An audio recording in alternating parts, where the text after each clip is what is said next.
Demi Allah, para sahabat itu yang sejak awal dakwah itu dengar dakwahnya Nabi Tauhid, beliau ya sehari sebelum beliau meninggal tuh masih ingatkan Tauhid, gitu loh. Jadi belajar Tauhid itu tuh nggak ada hentinya, nggak ada berhentinya. Sahabat siapa yang lebih kuat Tauhidnya dibandingkan sahabat? Sebelum Nabi meninggal tuh Nabi masih mengingatkan mereka tentang Tauhid dan bahayanya syirik. Padahal mereka itu orang yang paling kenyang dengan Tauhid. Tapi Nabi tetap mengingatkan mereka dengan Tauhid itu. Makanya ya sungguh aneh kalau ada orang yang mengaku Muslim, mengaku bertauhid, tapi kemudian merasa cukup dengan Tauhid. Wah, sudah kenyang bahas Tauhid saya. Subhanallah.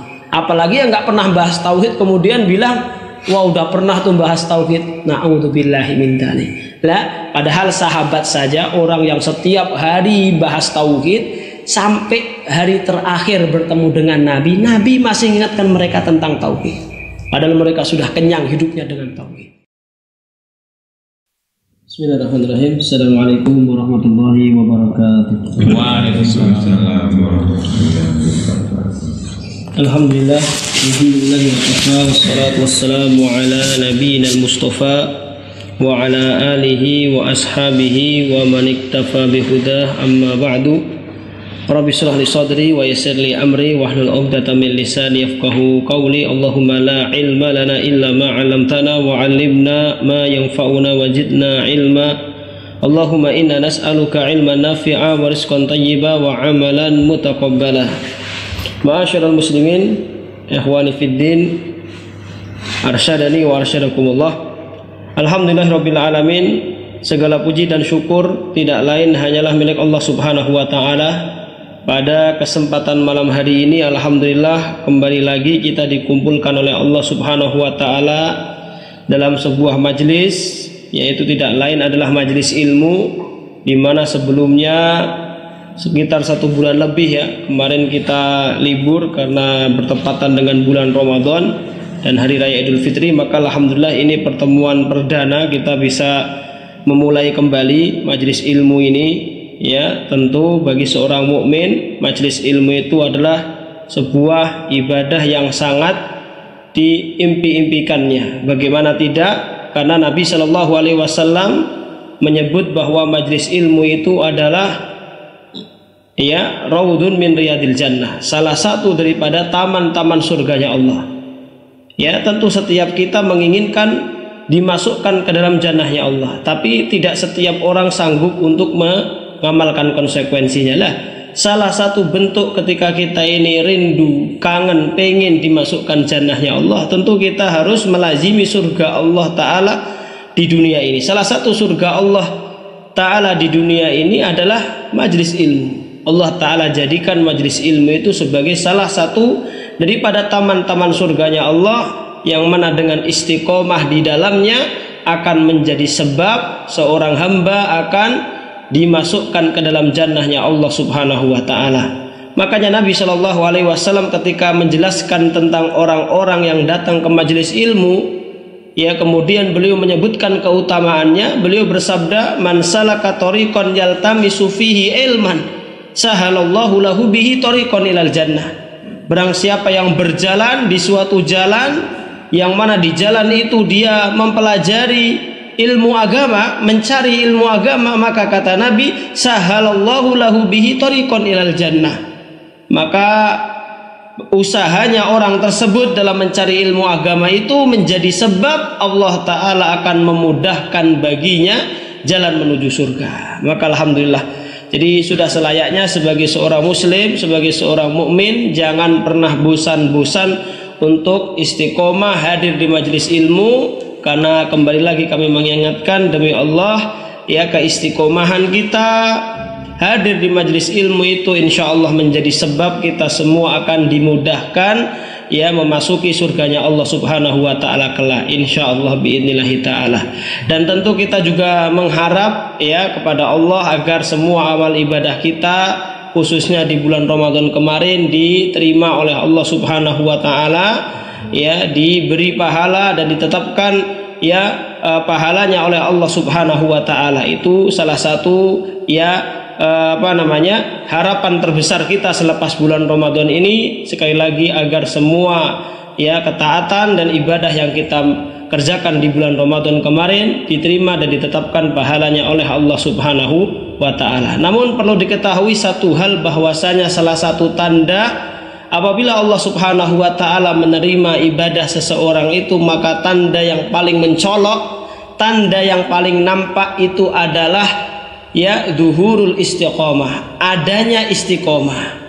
Jadi ketika sebuah amal, sebuah ibadah itu diterima oleh Allah, maka Allah akan berikan tandanya, tidak lain tanda yang paling nampak itu adalah istiqomah.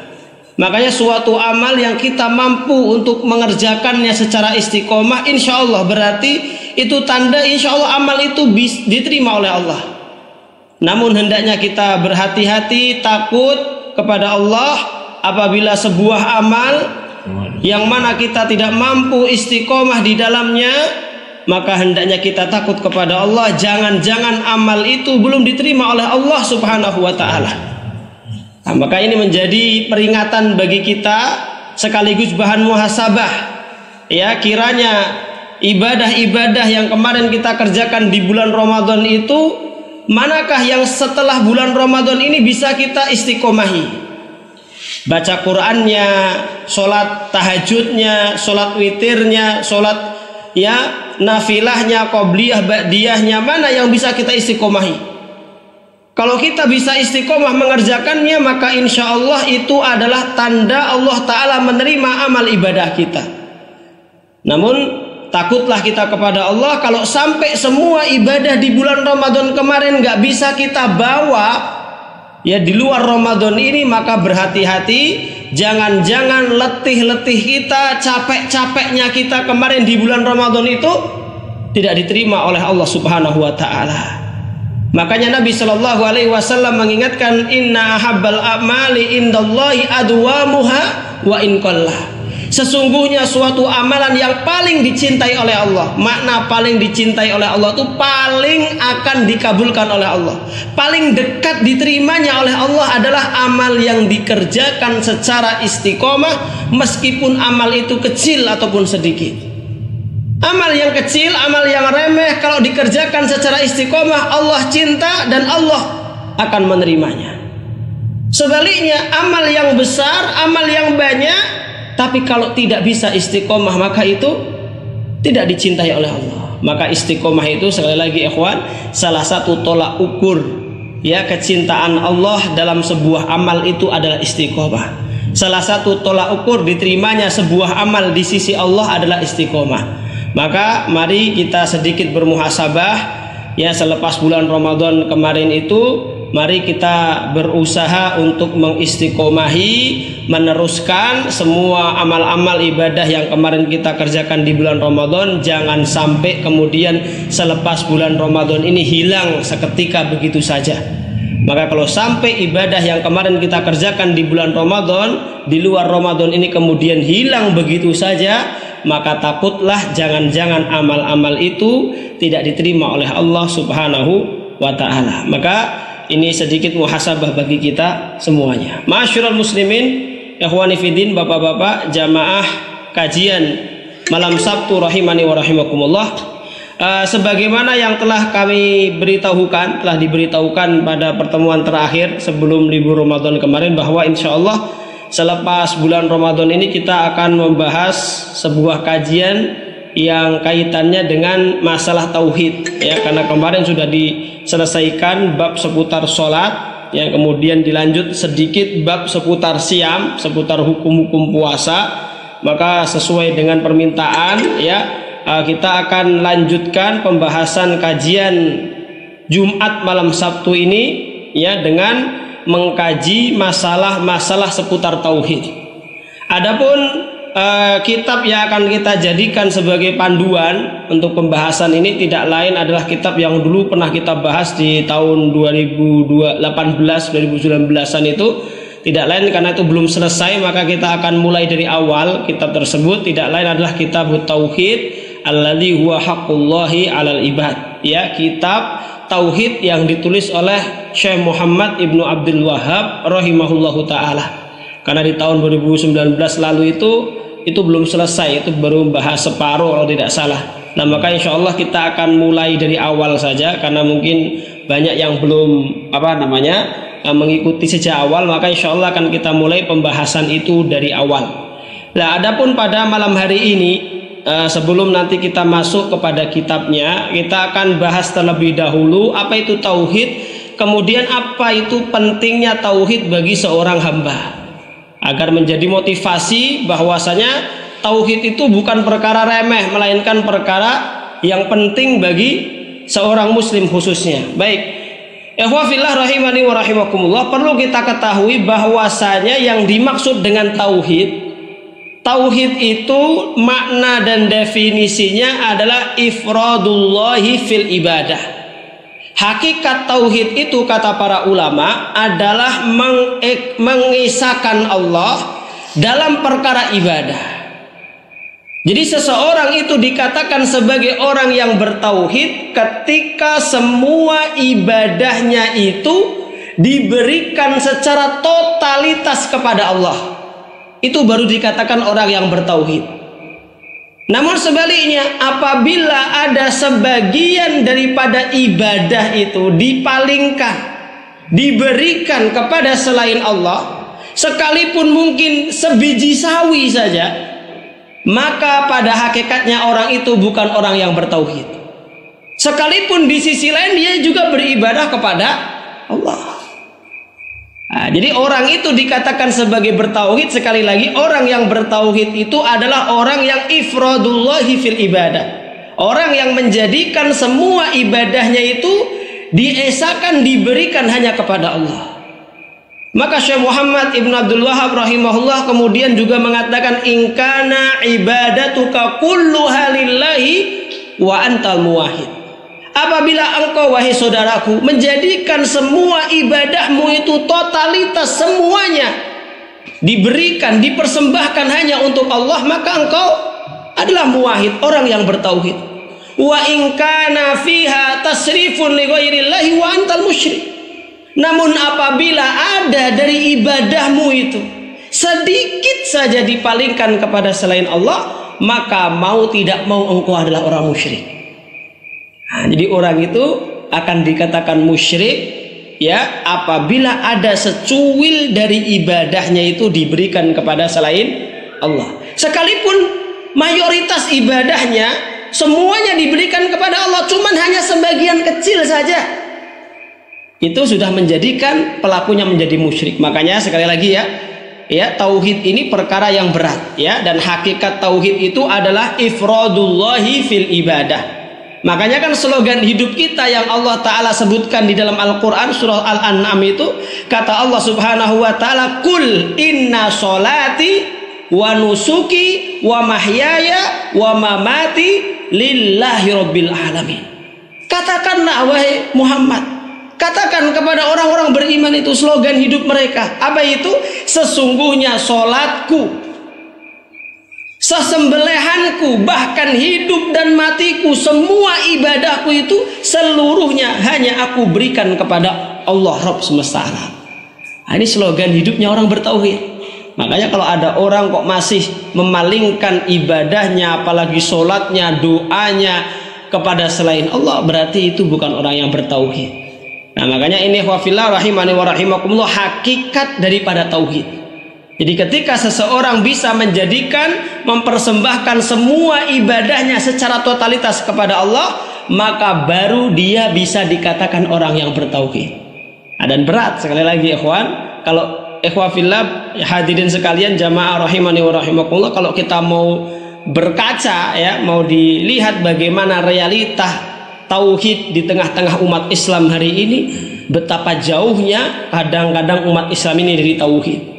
Ya, jauh sekali.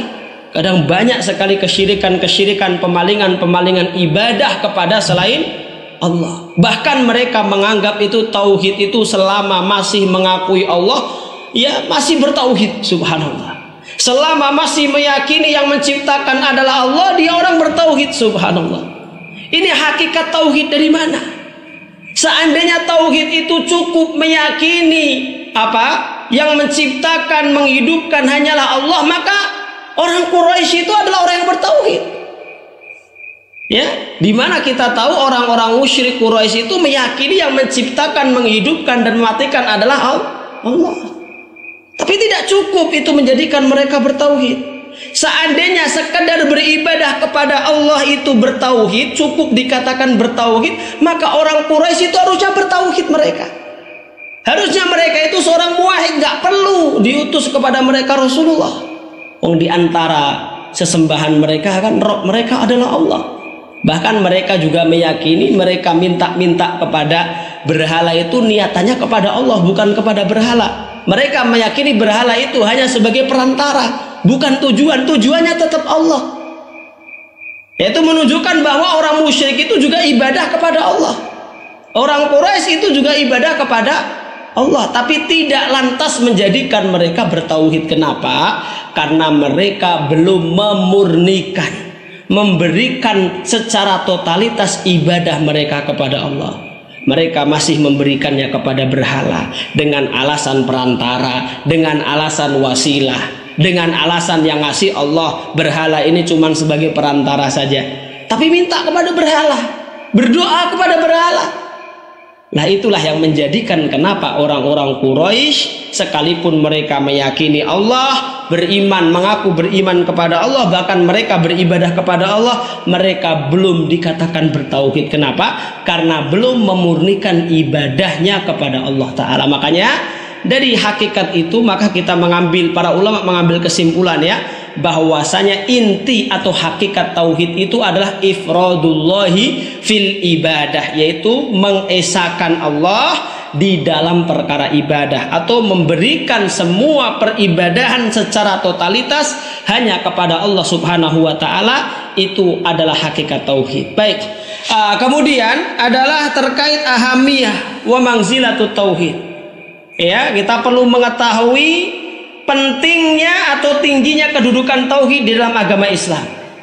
Ya, sejauh mana pentingnya tauhid itu ya di dalam agama kita, maka kita akan bahas beberapa poin. Ya, kalau kita bahas satu persatu banyak sekali, namun pada kesempatan malam hari ini kita cukupkan saja 5 poin kalau nanti selesai.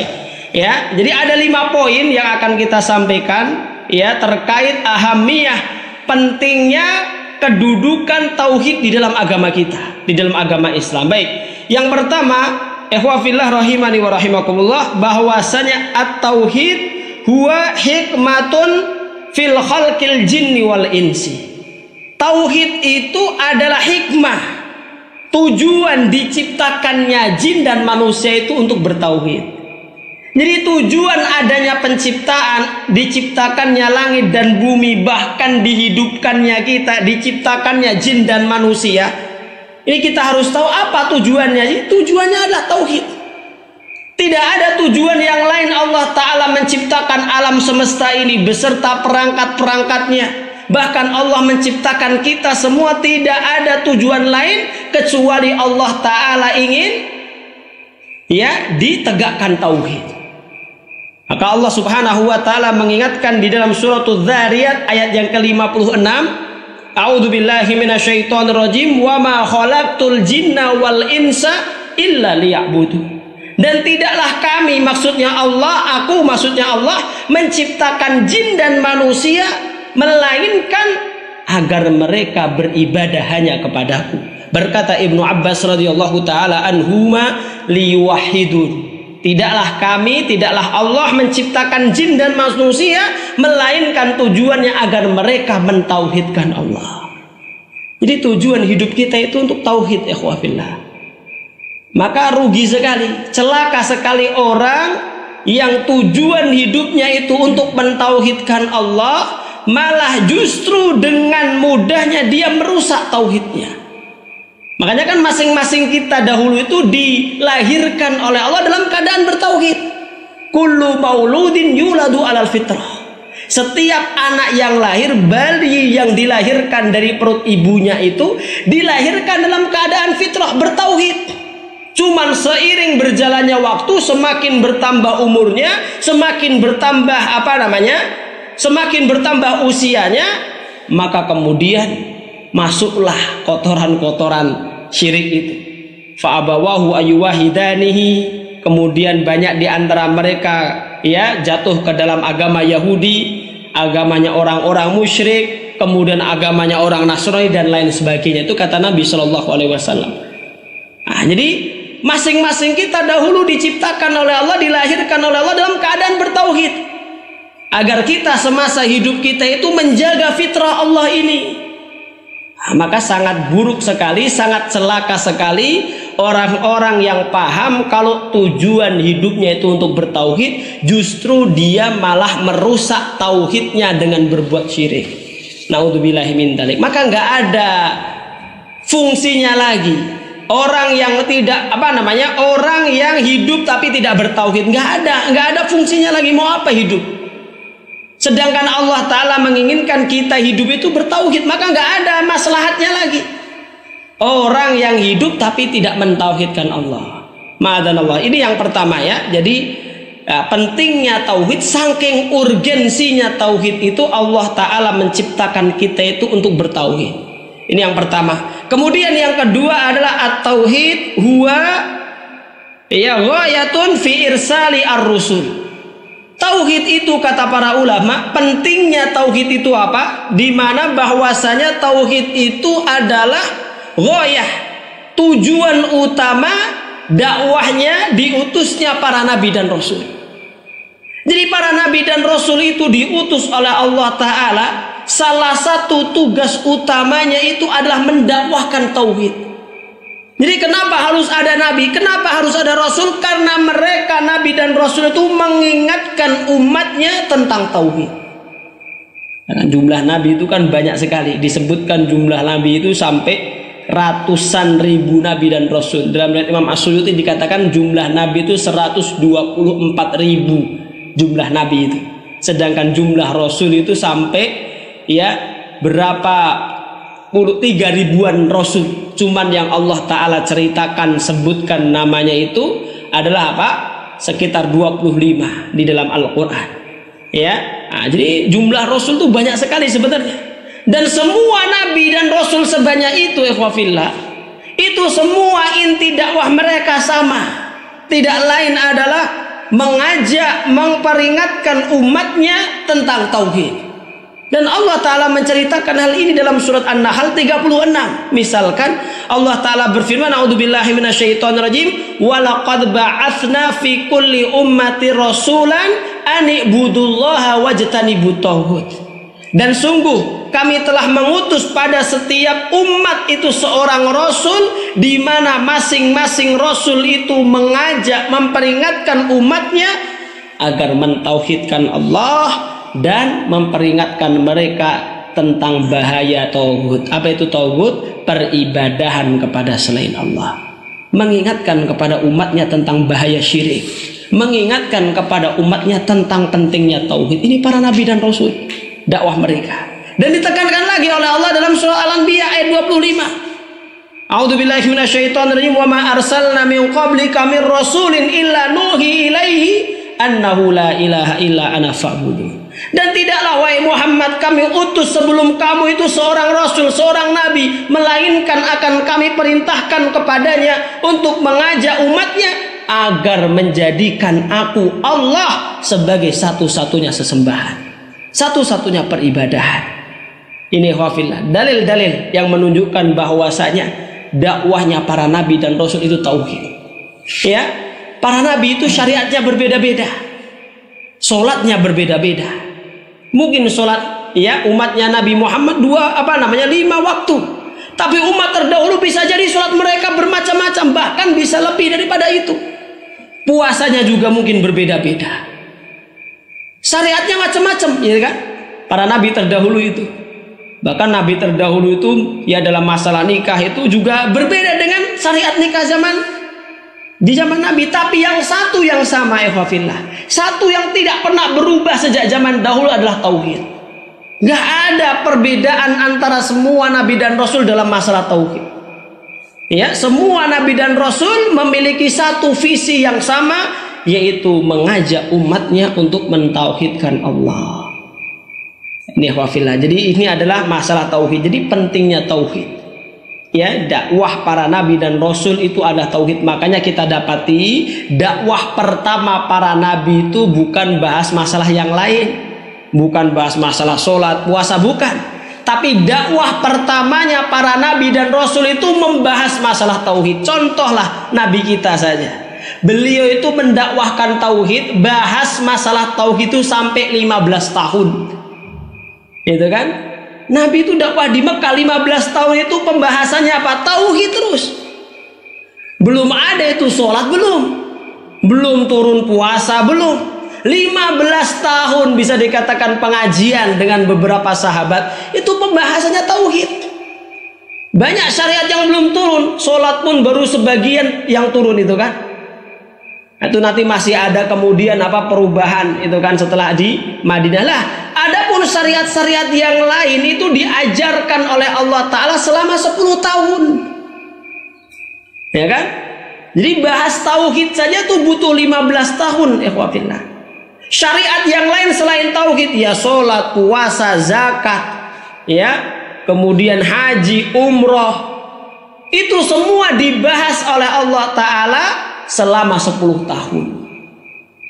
Di sini bisa kita ambil kesimpulan ya, bahwasanya pentingnya tauhid. Sampai Allah Ta'ala menjadikan dakwah Nabi kita, Nabi Muhammad SAW, selama 15 tahun pertama beliau dakwah itu hanyalah membahas tauhid. Contoh juga Nabi Nuh alaihi salam, bagaimana beliau berdakwah di tengah-tengah umatnya 950 tahun. Dakwahnya tauhid. Allah Ta'ala jelaskan, walaqad ya ba'atsna walaqad ya labitha nuhan ya fi qaumihi alfasanatin illa khamsina alma. Sungguh Nuh itu telah berada di tengah-tengah umatnya, berdakwah di tengah-tengah umatnya itu selama 1000 tahun kurang 50, kata Allah. Berarti kan 950 tahun. Itu Nabi Nuh. Tidak ada yang beliau ajarkan kepada umatnya selama 950 tahun itu kecuali hanya tauhid saja.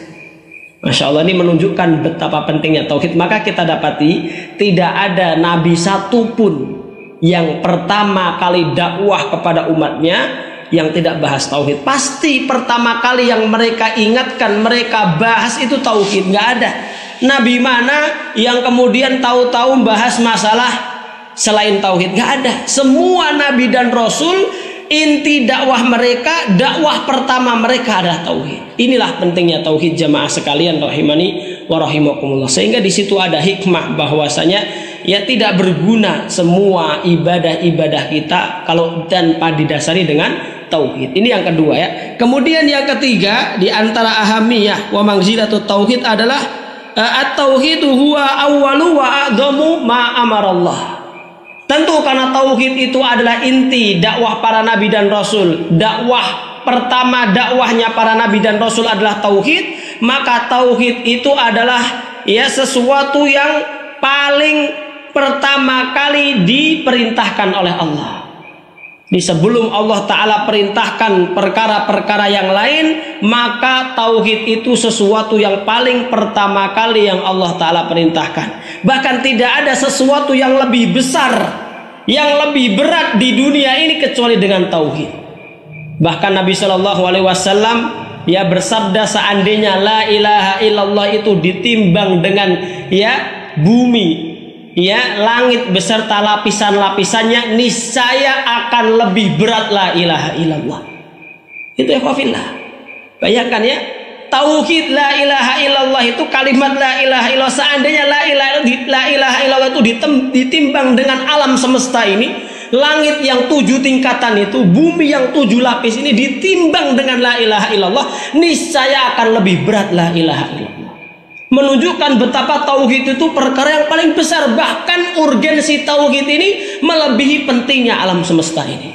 Bahkan Allah Ta'ala mengatakan, seandainya tidak ada tauhid di alam semesta ini, niscaya akan hancur langit dan bumi ini. Nah, ini khafillah rahimani wa rahimakumullah. Di sini menunjukkan bahwasanya sekali lagi tauhid itu adalah perkara yang paling besar dan pertama kali yang Allah Ta'ala perintahkan kepada setiap hamba. Tidak ada perintah yang paling besar yang Allah perintahkan kepada kita kecuali perintah untuk bertauhid. Demi Allah, perintah bertauhid itu lebih besar dari semua perintah-perintah yang lain. lebih besar dibandingkan perintah sholat, lebih besar dibandingkan perintah berbakti kepada orang tua, lebih besar dari semua yang Allah Ta'ala perintahkan kepada kita. Inilah tauhid jamaah sekalian rahimani wa rahimakumullah.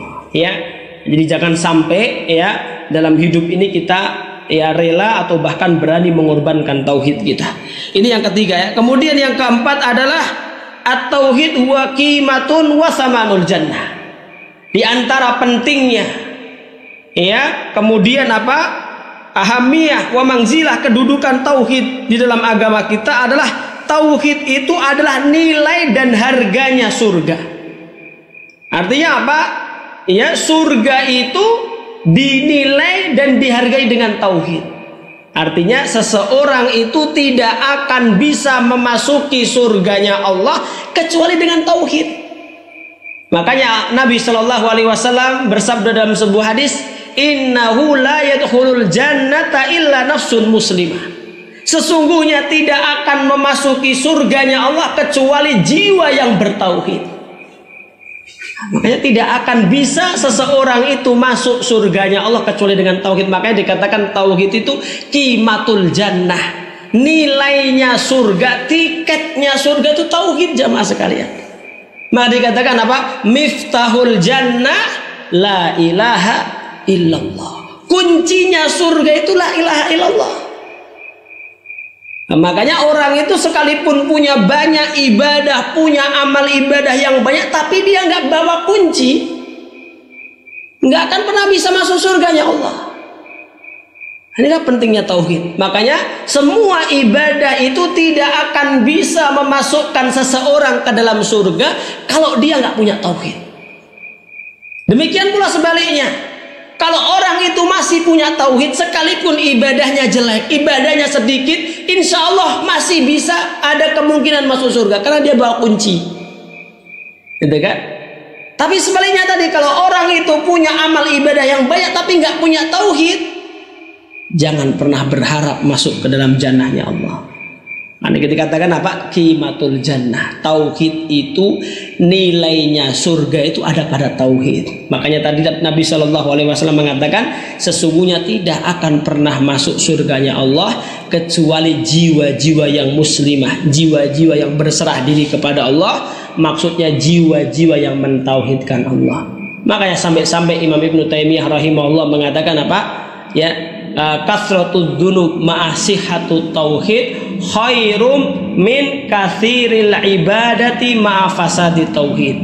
Dosa yang banyak tapi ya dibarengi dengan tauhid yang benar, ya, tauhid yang lurus itu lebih mendingan dibandingkan orang punya amal yang banyak, ibadah yang banyak tapi dibarengi dengan tauhid yang rusak. Lebih mending, artinya orang itu mungkin saking bejatnya, mungkin banyak sekali dosa dan maksiatnya, tapi dia nggak pernah melanggar tauhid, nggak sampai pernah hidupnya itu berbuat syirik, nggak pernah. Sebejat-bejatnya nggak pernah berbuat syirik, tapi dosanya banyak sekali. Kata beliau, itu lebih mendingan dibandingkan orang yang kelihatannya ibadahnya banyak, kayak soleh banget itu kan, amalnya banyak, tapi ternyata berbuat syirik kepada Allah.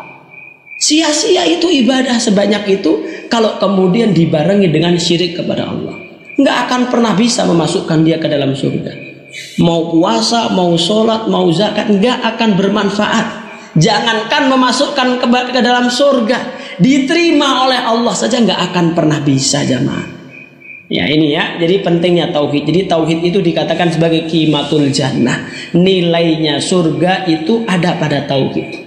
Ya, maka jangan sampai ya jamaah sekalian rahimani wa rahimakumullah, ya kita tentu berharap ya ibadah kita itu diterima oleh Allah, bisa mengantarkan kita ke dalam jannahnya Allah, ya kan? Maka tentu yang harus kita upayakan adalah kita beribadah kepada Allah dengan selalu dilandasi dengan tauhid yang benar. Kemudian yang terakhir ya pada kesempatan kali ini insyaallah ini mencukupkan ya. Yang kelima tentang urgensi dan kedudukan tauhid di dalam agama kita adalah at-tauhid huwa syartun fi qubulil ibadah. Tauhid itu adalah syarat diterimanya sebuah ibadah. Ini jelas ya. Jadi semua ibadah itu tidak akan diterima oleh Allah kecuali dilandasi dengan tauhid. Tadi sudah dikatakan, makanya Allah Ta'ala mengingatkan di dalam suratul An'am ayat 88. Allah mengingatkan orang-orang yang punya banyak ibadah namun kemudian dia merusak tauhidnya. Apa akibatnya? Dia merusak tauhidnya dengan berbuat syirik. Maka apa kata Allah? A'udzubillahi minasyaitonirrajim. Walau asyraku la habita anhum ma kanu ya'malun. Ingat kata Allah, jika kalian berbuat syirik, kalian merusak tauhid kalian dengan berbuat syirik, niscaya kata Allah akan lenyap semua apa ibadah yang telah kamu kerjakan. Ya, ini kata Allah, la yahbatonna, benar-benar akan hancur, lenyap itu semuanya, nggak tersisa. Itu kata Allah Ta'ala. Jadi mengerikannya syirik itu seperti itu ya khawfillah. Dan pentingnya tauhid itu seperti itu. Ya, tanpa tauhid amal yang banyak itu hanya runtuh seperti bangunan tanpa pondasi. Seperti bangunan yang rubuh pondasinya, setinggi apapun bangunan itu akan runtuh juga jika pondasinya runtuh. Bahkan Nabi Shallallahu Alaihi Wasallam secara khusus juga diingatkan oleh Allah tentang pentingnya tauhid dan bahayanya syirik. Bayangkan Nabi saja itu diingatkan oleh Allah tentang pentingnya menjaga tauhid. Padahal Nabi nggak mungkin berbuat syirik. Jangankan syirik, dosa kecil aja nggak mungkin Nabi berbuat itu. Tapi kenapa Allah masih mengingatkan beliau? Satu-satunya hal yang sampai Allah mengingatkan itu kepada Nabi itu cuma tauhid. Dalam surah apa? Dalam surah Az-Zumar ayat 65, Allah Ta'ala mengingatkan kepada Nabi tentang bahaya syirik. Apa kata Allah? Kalimatnya hampir sama dengan kata a'udzubillahi minasyaitonirrajim, ya la in asyrakta la yahbatanna 'amaluka wa la takunanna minal khasirin. Wahai Muhammad, ini mukhatabnya kepada Nabi. Ayat ini secara khusus bicara kepada Nabi, ya kan? Bagaimana kalimatnya? Wahai Muhammad, jika engkau berbuat syirik sedikit saja, ingat, niscaya akan hilang semua apa ibadah yang telah engkau kerjakan, dan hati-hati jangan sampai engkau menjadi orang yang rugi.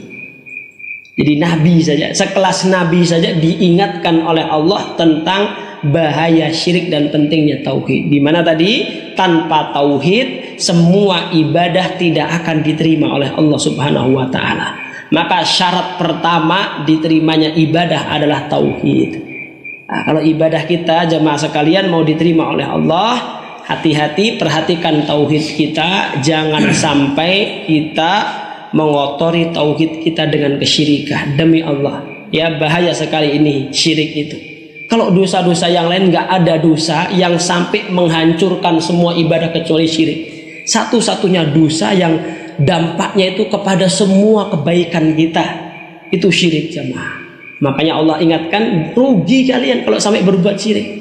Sudah bangun ibadah banyak-banyak, capek-capek, tapi hanya gara-gara sedetik berbuat syirik, hilang semuanya.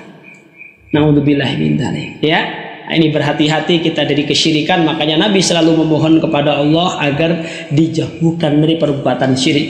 Allahumma inni a'udzubika min an usyrika bika syai'an a'lamuhu wa astaghfiruka lima la a'lamu. Nabi selalu meminta ampun kepada Allah, meminta perlindungan kepada Allah dari bahayanya syirik. Ya, ini jamaah sekalian rahimani wa rahimakumullah, ya, pembahasan perdana ya dalam kajian tauhid ini, yaitu kita membahas tentang apa itu hakikat tauhid, kemudian apa itu urgensi dan pentingnya tauhid di dalam agama kita agar kita lebih semangat lagi, bersungguh-sungguh lagi belajar tauhid. Karena bisa jadi, ya kan, karena banyaknya syubhat di akhir zaman ini, akhirnya kemudian kita menyepelekan tauhid dan kadang secara sadar atau tidak kita terjatuh ke dalam kesyirikan. Na'udzubillahi min dzalik. Demi Allah, para sahabat itu yang sejak awal dakwah itu dengar dakwahnya Nabi tauhid, beliau ya sehari sebelum beliau meninggal itu masih ingatkan tauhid, gitu loh. Jadi belajar tauhid itu nggak ada hentinya, nggak ada berhentinya. Sahabat siapa yang lebih kuat tauhidnya dibandingkan sahabat? Sebelum Nabi meninggal itu Nabi masih mengingatkan mereka tentang tauhid dan bahayanya syirik. Padahal mereka itu orang yang paling kenyang dengan tauhid. Tapi Nabi tetap mengingatkan mereka dengan tauhid itu. Makanya ya sungguh aneh kalau ada orang yang mengaku muslim, mengaku bertauhid, tapi kemudian merasa cukup dengan tauhid. Wah, sudah kenyang bahas tauhid saya. Subhanallah. Apalagi yang nggak pernah bahas tauhid kemudian bilang, wah udah pernah tuh bahas tauhid. Na'udzubillahi min dzalik. Lah, padahal sahabat saja orang yang setiap hari bahas tauhid sampai hari terakhir bertemu dengan Nabi, Nabi masih ingatkan mereka tentang tauhid. Padahal mereka sudah kenyang hidupnya dengan tauhid. Itulah pentingnya tauhid ya, karena bahayanya syirik itu, maka membahas tauhid itu sangatlah penting. Baik, demikian mungkin untuk kajian perdana dalam masalah tauhid ini. Insyaallah pada kesempatan yang akan datang kita akan memulai masuk kepada kitab tauhid yang ditulis oleh beliau Syekhul Islam Muhammad Ibnu Abdul Wahab rahimahullahu taala. Baik, kita cukupkan sekian untuk kajian pada malam hari ini. Yang benar semata-mata hanya datang dari Allah dan Rasulnya. Yang banyak kekurangan khilaf tidak lain dari diri kami pribadi dan dari syaitan yang terkutuk. Wallahu rasulahu minhu marid. Aqulu qouli hadza wa astaghfirullaha li wa lakum. Subhanakallahumma bihamdika asyhadu an la ilaha illa anta nastaghfiruka wa natubu ilaik. Wassalamualaikum warahmatullahi wabarakatuh. Waalaikumsalam.